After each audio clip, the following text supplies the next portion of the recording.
ये वाली बात। बिल्कुल, यहीं पर कोर्ट ने संविधान का मूल ढांचा यानी बेसिक स्ट्रक्चर का सिद्धांत दिया।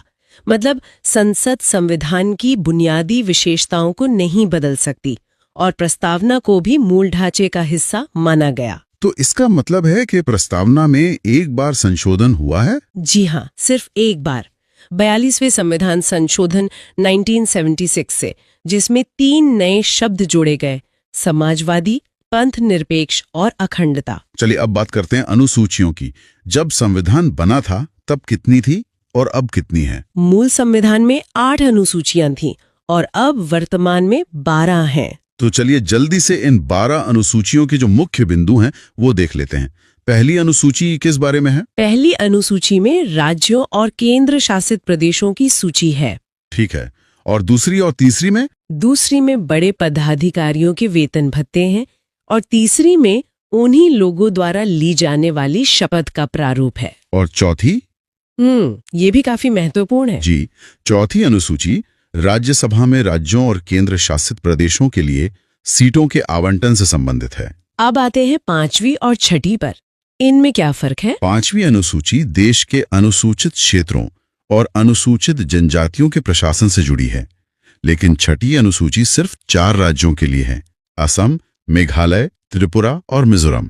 अच्छा, सिर्फ इन 4 राज्यों के जनजातीय क्षेत्र के प्रशासन के लिए? जी, उनके लिए विशेष प्रावधान है। अब 7वीं अनुसूची, जिसमें शक्तियों का बंटवारा है। हाँ, 7वीं अनुसूची में केंद्र और राज्यों के बीच शक्तियों का बंटवारा 3 सूचियों में है: संघ सूची, राज्य सूची और समवर्ती सूची।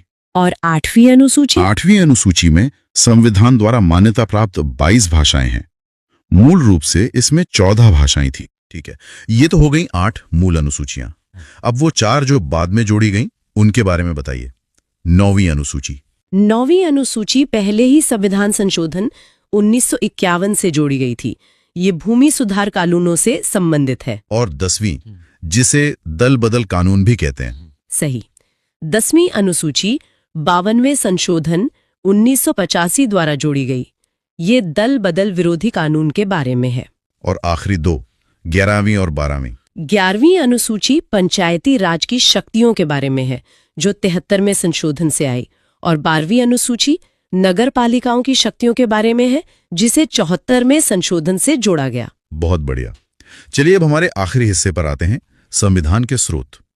कहा जाता है कि हमने कई देशों से प्रेरणा ली है। जी, दुनिया भर के संविधानों का अध्ययन करके जो सबसे अच्छी बातें थीं, उन्हें भारतीय परिस्थितियों के हिसाब से अपनाया गया। तो सबसे पहले ब्रिटेन और अमेरिका, इन 2 बड़े देशों से हमने क्या लिया? ब्रिटेन से हमने अपनी पूरी संसदीय शासन प्रणाली ली है, कानून का शासन और एकल नागरिकता भी वहीं से ली गई है। और अमेरिका से? अमेरिका से हमने सबसे महत्वपूर्ण चीज ली है, मौलिक अधिकार।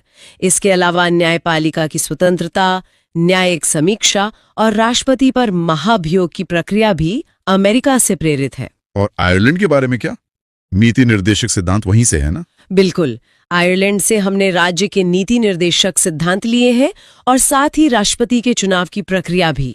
हमारा जो संघीय ढांचा है वो किस देश ऐसा है? हमारा संघीय ढांचा कनाडा जैसा है, मतलब एक मजबूत केंद्र के साथ वाला संघ। केंद्र द्वारा राज्यों में राज्यपालों की नियुक्ति का प्रावधान भी वहीं से लिया गया है। अच्छा, और समवर्ती सूची का विचार?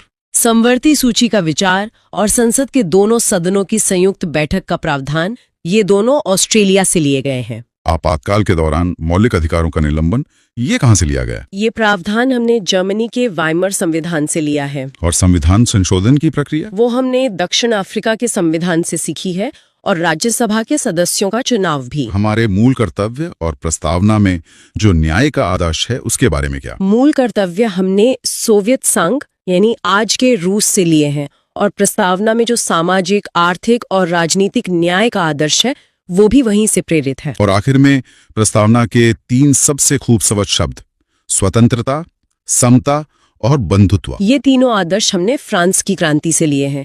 इसके साथ ही हमारा गणतंत्रात्मक ढांचा भी फ्रांस से ही प्रेरित है। तो चलिए अब अगला चैप्टर देखते हैं, संघ और उसका राज्य क्षेत्र। हाँ, भारतीय संविधान का भाग 1। इसमें अनुच्छेद 1 से 4 तक हैं। और ये अनुच्छेद मतलब ये सिर्फ कानून नहीं है, ये बताते हैं कि भारत क्या है और इसकी सीमाओं को कैसे बदला जा सकता है। तो फिर शुरू करते हैं अनुच्छेद 1 से।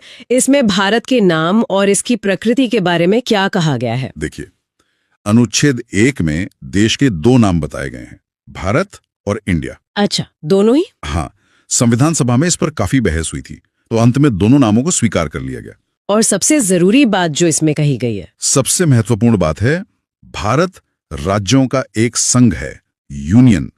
ये जो यूनियन शब्द है ना, ये बहुत सोच समझकर चुना गया था। ये अमेरिका जैसे फेडरेशन से अलग है ना? बिल्कुल अलग है। अमेरिका में क्या है कि राज्य एक समझौते के तहत साथ आए हैं, वो एक फेडरेशन है। तो सैद्धांतिक रूप से वो अलग हो सकते हैं? हाँ, सैद्धांतिक रूप से, लेकिन भारत में राज्य किसी समझौते का परिणाम नहीं है और उन्हें देश से अलग होने का कोई अधिकार नहीं है। मतलब भारत एक अखंड इकाई है। बिल्कुल, यूनियन शब्द यही दिखाता है। और इसी अनुच्छेद 1 के हिसाब से भारतीय क्षेत्र को 3 श्रेणियों में बांटा गया है। कौन कौन सी? 1 राज्यों के क्षेत्र, 2 केंद्र शासित प्रदेश यानी यूटीज, और तीसरा ऐसे क्षेत्र जिन्हें भारत सरकार द्वारा कभी भी अधिग्रहित किया जा सकता है। अच्छा, मतलब अर्जित क्षेत्र। ठीक है। तो अगर भारत को किसी बाहरी क्षेत्र को अपने में शामिल करना हो तो उसकी क्या प्रक्रिया है? उसके लिए है अनुच्छेद 2। ये शक्ति संसद को दी गई है। तो संसद कानून बनाकर ऐसा कर सकती है? हाँ, संसद कानून बनाकर किसी भी विदेशी राज्य या क्षेत्र को भारत संघ में शामिल कर सकती है। बस इसके लिए राष्ट्रपति की पूर्वानुमति जरूरी है। इसका कोई अच्छा उदाहरण? सबसे अच्छा उदाहरण है सिक्किम का। हाँ, सिक्किम का मामला तो काफी दिलचस्प था। बहुत। पहले वहां चौग्योल वंश का शासन था। 1974 में 35वें संविधान संशोधन के जरिए सिक्किम को भारत का सह राज्य बनाया गया। एक एसोसिएट स्टेट। एक नई कैटेगरी बना दी। हाँ। और इसके लिए संविधान में एक नया अनुच्छेद 2A भी जोड़ा गया। लेकिन वो ज्यादा चला नहीं है ना? नहीं, 1 साल बाद ही 1975 में 36वां संविधान संशोधन करना पड़ा। और उससे क्या हुआ? उससे अनुच्छेद 2A को खत्म कर दिया गया और सिक्किम को भारत का 22वां पूर्ण राज्य बना दिया गया। 1 मिनट, तो राज्य बनाने के लिए संविधान संशोधन करना पड़ा? नहीं, ये एक बहुत अच्छा सवाल है। संशोधन सह राज्य की जो नई अवधारणा थी उसे जोड़ने और फिर हटाने के लिए किया गया था। नए राज्य का गठन या प्रवेश वो साधारण बहुमत से हो सकता है। अच्छा, इस पर हम आगे बात करेंगे। अब आते हैं देश के अंदर। अगर देश के भीतर ही किसी राज्य की सीमा बदलनी हो या एक राज्य से नया राज्य बनाना हो तो? ये अधिकार संसद को अनुच्छेद 3 के तहत मिला है। तो संसद क्या क्या कर सकती है? संसद किसी भी राज्य का क्षेत्र बढ़ा या घटा सकती है, सीमा बदल सकती है या यहाँ तक कि नाम भी बदल सकती है। और इसकी प्रक्रिया क्या है? इसकी प्रक्रिया भी सीधी है। इसके लिए भी राष्ट्रपति की पूर्वानुमति जरूरी है। और राज्य की क्या भूमिका है इसमें? राष्ट्रपति इस विधेयक को संबंधित राज्य के विधानमंडल के पास उनकी राय जानने के लिए भेजते हैं। लेकिन क्या वो राय माननी जरूरी है? नहीं, यही तो खास बात है। संसद राज्य विधानमंडल की राय मानने के लिए बाध्य नहीं है। अच्छा, इसका कोई उदाहरण? बिल्कुल। 9 नवंबर 2000 को उत्तर प्रदेश से उत्तराखंड का जो निर्माण हुआ वो इसी अनुच्छेद के तहत हुआ था। तो एक बहुत जरूरी सवाल उठता है, क्या अनुच्छेद 3 का उपयोग करके भारत अपनी जमीन किसी दूसरे देश को दे सकता है? ये एक बहुत ही महत्वपूर्ण सवाल है और इसका जवाब हमें मिला बेरुबारी संघवाद केस 1960 में। तो सुप्रीम कोर्ट ने क्या कहा? सुप्रीम कोर्ट ने कहा कि अनुच्छेद 3 सिर्फ देश के आंतरिक समायोजन के लिए है, मतलब अंदरूनी फेरबदल के लिए। आप अपनी जमीन किसी और को नहीं दे सकते। बिल्कुल। अगर भारत का कोई क्षेत्र किसी दूसरे देश को सौंपना है तो उसके लिए अनुच्छेद 368 के तहत संविधान में संशोधन करना अनिवार्य है। अच्छा, मतलब वो एक बड़ा कदम माना जाएगा। हाँ, इसीलिए बेरुबारी को पाकिस्तान को देने के लिए 9वां संविधान संशोधन करना पड़ा था। और अभी 2015 में बांग्लादेश के साथ जो भूमि हस्तांतरण हुआ उसके लिए 100वां संविधान संशोधन किया गया। तो एक तरफ उत्तराखंड बनाने के लिए कोई संशोधन नहीं हुआ, लेकिन बेरुबारी देने के लिए हुआ। ये थोड़ा उलझाने वाला है। इसे अनुच्छेद 4 साफ करता है। वो क्या कहता है? उसमें साफ लिखा है कि अनुच्छेद 2 मतलब नए राज्यों का प्रवेश और अनुच्छेद 3 यानी राज्यों का पुनर्गठन, इनके तहत किए गए किसी भी बदलाव को अनुच्छेद 368 के तहत संविधान संशोधन नहीं माना जाएगा। अच्छा, तो इसका मतलब क्या हुआ आम भाषा में? इसका मतलब ये हुआ कि ऐसे कानून साधारण बहुमत से पारित किए जा सकते हैं। साधारण बहुमत मतलब सदन में जितने लोग उपस्थित हैं और मतदान कर रहे हैं उनका 50% +1। और संविधान संशोधन के लिए? उसके लिए विशेष बहुमत चाहिए, यानी उपस्थित सदस्यों का 2/3। वो एक मुश्किल प्रक्रिया है। समझ गई। अब थोड़ा इतिहास में चलते हैं। आजादी के बाद इतनी सारी रियासतों को भारत में कैसे मिलाया गया? ये तो बहुत बड़ा काम रहा होगा। बहुत बड़ा। इसमें सरदार पटेल, वीपी मेनन और माउंटबेटन की बहुत महत्वपूर्ण भूमिका थी। ज्यादातर तो मान गई, पर 3 रियासतों में सबसे ज्यादा मुश्किलें आईं। हैदराबाद, जूनागढ़ और जम्मू एंड कश्मीर। हाँ बिल्कुल। हैदराबाद में ऑपरेशन पोलो, जो एक पुलिस कार्रवाई थी, उसके द्वारा विलय किया गया। और जूनागढ़? जूनागढ़ में जनमत संग्रह मतलब प्लेबिसाइट, उसके माध्यम से विलय हुआ। और जम्मू और कश्मीर में? वहां राजा हरि सिंह ने विलय पत्र पर हस्ताक्षर किए थे, उसके बाद विलय हुआ। ठीक है, तो देश एक हो गया। लेकिन फिर एक नई मांग उठने लगी, भाषा के आधार पर राज्यों की। हाँ, और शुरुआत में सरकार इसके बिल्कुल खिलाफ थी। तो कौन कौन सी समितियां बनी थी इस पर? 1948 में पहले एसके धर आयोग बना और फिर जेवीपी समिति बनी। अच्छा, जेवीपी मतलब जवाहरलाल नेहरू, वल्लभ भाई पटेल और पट्टाभी सीतारमैया। सही। और इन दोनों ने ही भाषा के आधार पर राज्यों के गठन को अस्वीकार कर दिया। उन्होंने कहा कि प्रशासनिक सुविधा को प्राथमिकता देनी चाहिए। लेकिन फिर भी तो बने, ऐसा क्या हुआ? एक अनशन। तेलुगु भाषी राज्य की मांग को लेकर पोट्टी श्री मालुलु ने 56 दिन का अनशन किया और उनकी मृत्यु हो गई। और उसके बाद तो दबाव बहुत बढ़ गया होगा। बहुत ज्यादा। पूरे आंध्र में हिंसा भड़क गई। आखिरकार 1 अक्टूबर 1953 को भाषा के आधार पर पहले राज्य आंध्र प्रदेश का गठन करना पड़ा। और एक बार ये हो गया फिर तो सबने मांग शुरू कर दी। इसी के बाद सरकार ने फजल अली आयोग का गठन किया 1953 में। इसे राज्य पुनर्गठन आयोग भी कहते हैं। तो इस आयोग ने क्या सिफारिश की?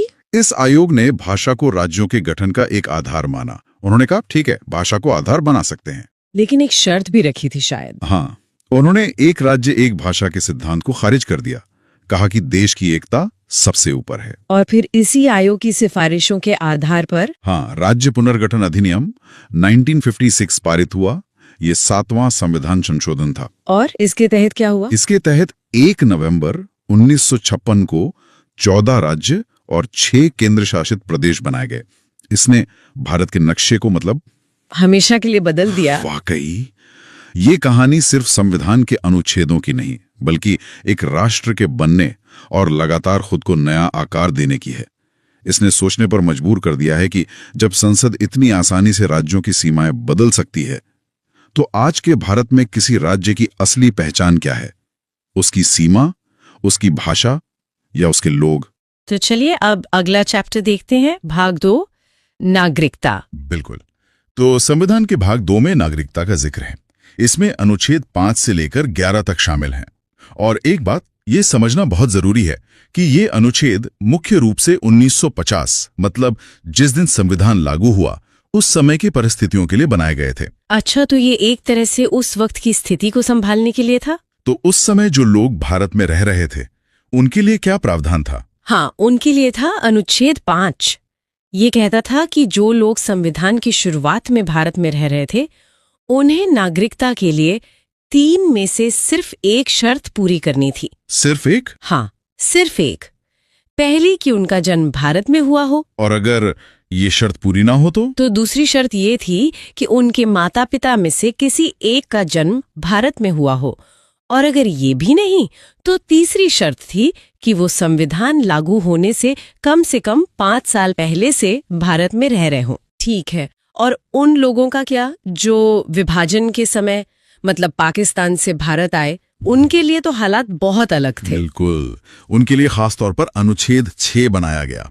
इसमें एक तारीख बहुत अहम है, उसे याद रखना जरूरी है।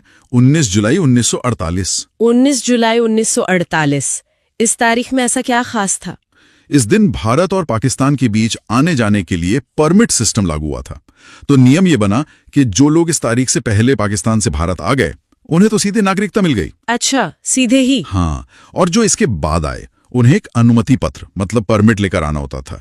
और फिर यहाँ कम से कम 6 महीने रहने के बाद पंजीकरण कराना पड़ता था। समझ गए। अच्छा, एक और स्थिति हो सकती है। मान लीजिए कोई भारत से पाकिस्तान चला गया पर बाद में वापस आना चाहता हो। हाँ, ये भी एक बड़ा मुद्दा था। इसके लिए अनुच्छेद 7 में प्रावधान था। जो लोग 1 मार्च 1947 के बाद भारत से पाकिस्तान चले गए लेकिन बाद में भारत लौट आए, उन्हें भी पंजीकरण और 6 महीने भारत में रहने के बाद नागरिकता दी जा सकती थी। ठीक है। और जो भारतीय मूल के लोग उस समय विदेश में रह रहे थे उनके लिए था अनुच्छेद 8, मतलब भारत से बाहर रहने वाले भारतीय मूल के व्यक्ति जिनके माता पिता या दादा दादी में से किसी का जन्म अविभाजित भारत में हुआ हो। तो उन्हें भी नागरिकता मिल सकती थी? हाँ, उन्हें भी नागरिकता मिल सकती थी। अब बात करते हैं नागरिकता समाप्त कैसे हो सकती है। वो अनुच्छेद 9 में बताया गया है। ये साफ कहता है कि यदि कोई व्यक्ति अपनी मर्जी से, स्वेच्छा से किसी दूसरे देश की नागरिकता ले लेता है तो उसकी भारतीय नागरिकता खत्म हो जाएगी। यहीं से एकल नागरिकता की अवधारणा आती है, सही है? बिल्कुल। भारत में दोहरी नागरिकता नहीं है जैसे अमेरिका में होती है। वहां आप देश के नागरिक भी हैं और राज्य के भी। यहां आप सिर्फ भारत के नागरिक हैं। और नागरिकता से जुड़े भविष्य के कानून बनाने का अधिकार किसको दिया गया? ये शक्ति अनुच्छेद 10 और 11 ने संसद को दी।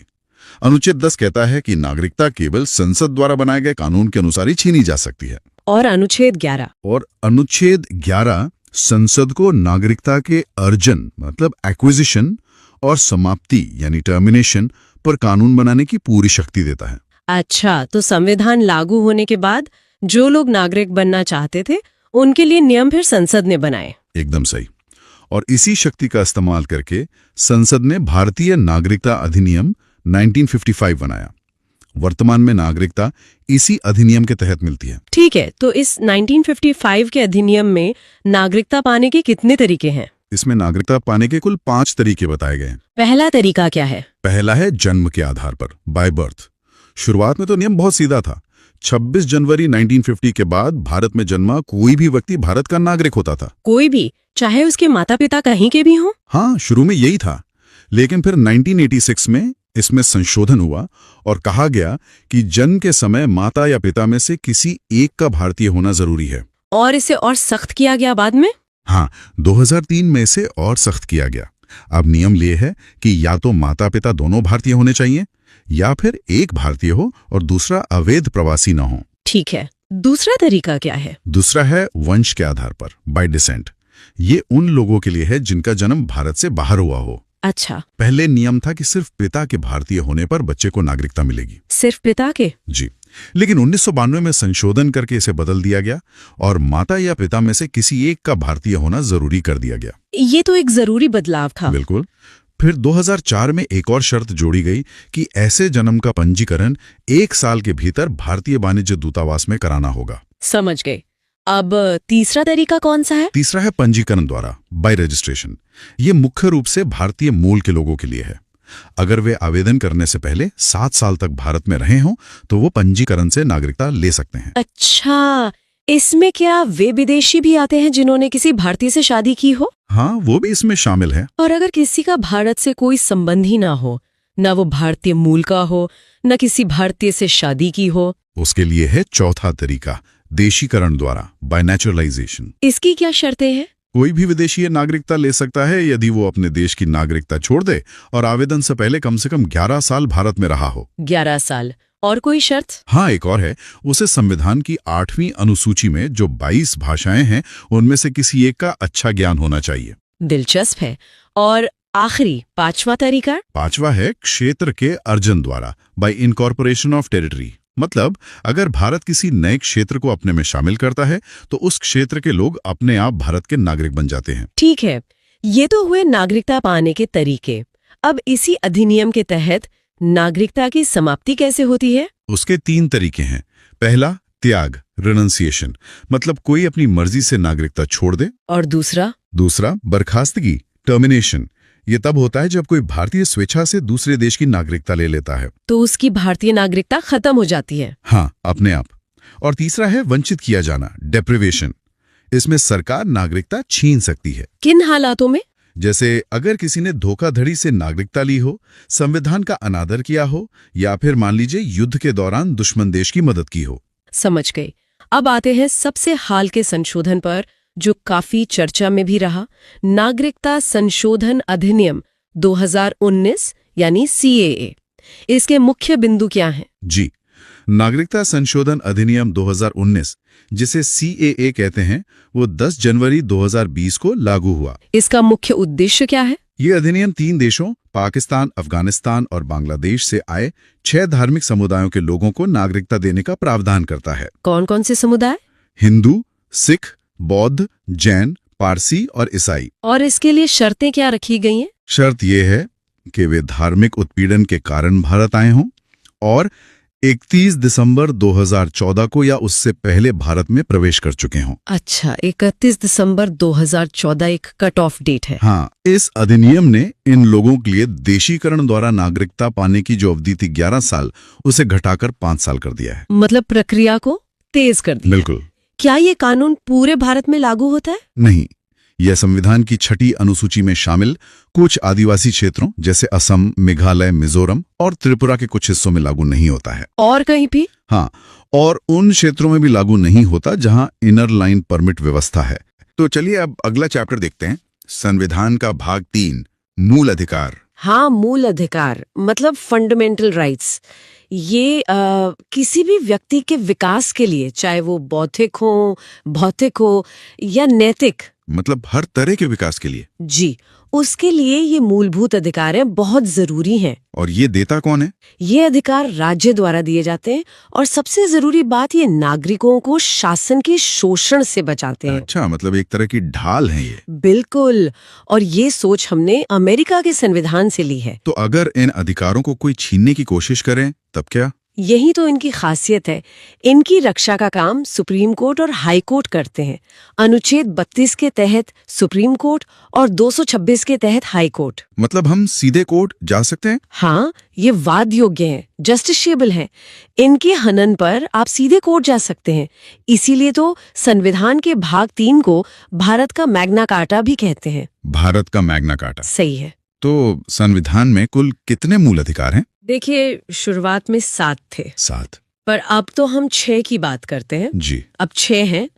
जो 7वां अधिकार था, संपत्ति का अधिकार, अनुच्छेद 31, हाँ। उसे 44वें संविधान संशोधन 1978 के द्वारा मूल अधिकारों से हटा दिया गया। ओह, अच्छा। तो अब वो अधिकार कहाँ है? अब वो सिर्फ एक कानूनी मतलब एक लीगल राइट है, मूल अधिकार नहीं। इसका जिक्र अब भाग 12 के अनुच्छेद 300A में है। ठीक है, तो अब वो 6 अधिकार कौन कौन से हैं जो हमारे पास हैं? तो पहला है समता का अधिकार, जो अनुच्छेद 14 से 18 तक है। समानता का अधिकार। जी। क्या? दूसरा स्वतंत्रता का अधिकार, अनुच्छेद 19 से 22। स्वतंत्रता। तीसरा शोषण के विरुद्ध अधिकार, अनुच्छेद 23 और 24। चौथा धर्म की स्वतंत्रता का अधिकार, ये है 25 से 28 तक।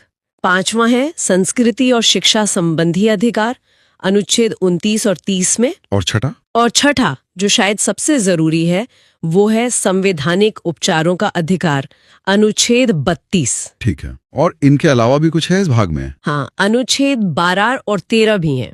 अनुच्छेद 12 में राज्य की परिभाषा दी गई है कि राज्य क्या है, और अनुच्छेद 13 कहता है कि मूल अधिकारों को कम करने वाला कोई भी कानून शून्य माना जाएगा। मतलब वो कानून रद्द हो जाएगा? जी। चलिए, तो फिर समता के अधिकार से शुरू करते हैं।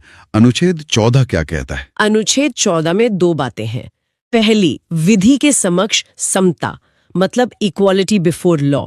ये हमने यूके से लिया है। कानून के सामने सब बराबर। बिल्कुल। और दूसरी बात है विधियों का समान संरक्षण, यानी इक्वल प्रोटेक्शन ऑफ लॉज। ये यूएस से लिया गया है। सुनने में ये दोनों एक जैसे लगते हैं, पर इनमें एक महीन सा फर्क है।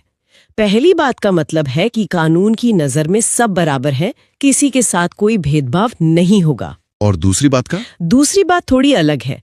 वो कहती है कि बराबरी पर लाने के लिए सरकार अगर जरूरी समझे तो कुछ भेदभाव कर सकती है। मतलब उदाहरण के तौर पर? जैसे महिलाओं या पिछड़े वर्गों के लिए कुछ विशेष कानून बनाना, ताकि वो समाज में दूसरों के बराबर आ सकें। अच्छा, तो ये एक तरह का पॉजिटिव डिस्क्रिमिनेशन है। हाँ, और अनुच्छेद 15 और 16। अनुच्छेद 15 जो है वो धर्म, मूल वंश, जाति, लिंग या जन्म स्थान के आधार पर भेदभाव पर रोक लगाता है। किसी भी तरह के भेदभाव पर। हाँ, लेकिन इसके भी कुछ अपवाद हैं। जैसे मैंने बताया, महिलाओं और बच्चों के लिए विशेष प्रावधान किए जा सकते हैं। और अनुच्छेद 16? वो नौकरियों से जुड़ा है ना? जी। अनुच्छेद 16 सरकारी नौकरियों में, मतलब लोक नियोजन में अवसर की समानता की बात करता है। तो फिर आरक्षण? आरक्षण इसी का एक अपवाद है। ठीक है। और 17 और 18? अनुच्छेद 17 अस्पृश्यता यानी छुआछूत का अंत करता है, एक सामाजिक बुराई को खत्म करता है। और अनुच्छेद 18? वो सेना या शिक्षा से जुड़ी उपाधियों को छोड़कर बाकी सभी उपाधियों का अंत करता है। जैसे पहले राजा महाराजा लगाते थे, वैसी उपाधियां अब नहीं। समझ गया। अब आते हैं वीर अधिकार